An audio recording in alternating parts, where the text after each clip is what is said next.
নমস্কার, আপনাদের সকলকে বুদ্ধ পূর্ণিমার শুভেচ্ছা জানাচ্ছি।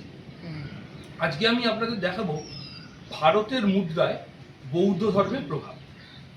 ভারতের মুদ্রায় অনেক ধর্মের প্রভাব দেখা গেছে, কিন্তু নির্দিষ্টভাবে বৌদ্ধ ধর্মের প্রভাব কি সেটাই আজকে আমাদের আলোচ্য বিষয়। একটা জিনিস মনে রাখতে হবে, ভারতের মুদ্রায় বলতে আমি বলছি ভারত স্বাধীন হবার পরে যেসব মুদ্রা চালু হয়েছিল সেই সব কয়েন এবং নোটে বৌদ্ধ ধর্মের কি প্রভাব রয়েছে। ভারতের মুদ্রায় হিন্দু সন্তদের ছবি ছাপা হয়েছে, জৈন সন্ত তো বটেই, তাদের ধর্মীয় চিহ্নও ছাপা হয়েছে। দেবীর মূর্তি, মন্দির, শিখ ধর্মের নানা কিছু ছাপা হয়েছে। কিন্তু বৌদ্ধ ধর্ম? ভারত স্বাধীন হবার পরে মুদ্রার ব্যাপারে প্রথম যে প্রশ্নটি উঠে আসে তা হলো রাজা ষষ্ঠ জর্জের মুখের পরিবর্তে কি ছাপা হবে। তখন বেছে নেওয়া হয় সারনাথ থেকে পাওয়া অশোক স্তম্ভ শীর্ষকে, ইংরেজিতে যাকে বলে সারনাথ অশোকান লায়ন ক্যাপিটাল।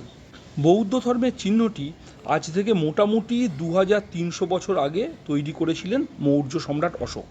চারিদিকে মুখওয়ালা এশিয়াটিক সিংহের পায়ের নিচে যেদিকে ঘোড়া ও ষাঁড় আছে সেই দিকটি বেছে নেওয়া হয় জাতীয় চিহ্ন হিসাবে।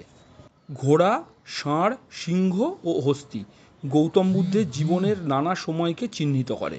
স্বাধীন ভারতের প্রথম 2 আনা থেকে আধ আনা পর্যন্ত মুদ্রায় ছাপা হয় ষাঁড়ের ছবি, আর 1 পয়সাতে ছাপা হয় ছুটন্ত ঘোড়ার ছবি। সবই বৌদ্ধ ধর্মের প্রভাব। সারনাথ অশোক স্তম্ভ শীর্ষের উপরে একটি চক্রও ছিল, যেটি স্থান পায় আমাদের জাতীয় পতাকায়। 2000 সালের মুদ্রায় অশোক স্তম্ভের উপরে অশোক চক্রের ছবিও ছাপা হয়েছিল। তাই ভারতের প্রতিটি মুদ্রাতেই অশোক স্তম্ভ ছোট হোক বড় হোক নানা আকারে রয়েছে। আর আমাদের যে 200 টাকার নোট, মানে নোটবন্দির পরে যে নোটটি চালু হয়েছে, সেই 200 টাকার নোটে মধ্যপ্রদেশে সাঁচি স্তূপের ছবি রয়েছে। আজ থেকে মোটামুটি 2300 বছর আগে তৈরি এই স্তূপটি 1989 সালে ইউনেস্কো বিশ্ব ঐতিহ্যের স্মারক হিসেবে স্বীকৃতি পেয়েছে।